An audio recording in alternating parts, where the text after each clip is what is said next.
ഇതിന്റെ പേരെന്താ? ഇതിന്റെ പേരെന്തോ? ഇത് നീ എന്താ പറഞ്ഞ ബുൾ? ഇതിന് എത്ര ഭാരം തോന്നുന്നു? ഇതെന്തോ ഒരു 10-400 കിലോ കാണും. ചിന്തിക്കുന്നതെല്ലാം പറയരുത്. ഏകദേശം ഞാൻ ഒരു ഇത് പറയാം, 800. അത്രക്കായല്ലേ? ഞാനൊരു 200-250. അത്ര വലിയ ബന്ധങ്ങളിലേക്ക് പോണോ ശിവൻകുട്ടി? റേഷൻ കട മറന്ന് മണ്ണെണ്ണ വാങ്ങണോ? ഇത് കണ്ടിട്ട് എനിക്ക് കാട്ടുപോത്തായിട്ടാണ് തോന്നുന്നത്, പക്ഷെ നമ്മുടെ കൂട്ടുകാർ പറഞ്ഞത് ബുൾ ആണെന്നാണ്.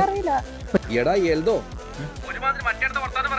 നീ എവിടെയെങ്കിലും ഉറച്ചു നിൽക്കണം. വെയിറ്റ് കണ്ടോ ഗൈസ്, 600 തൊട്ട് 1500 കിലോ വരെ.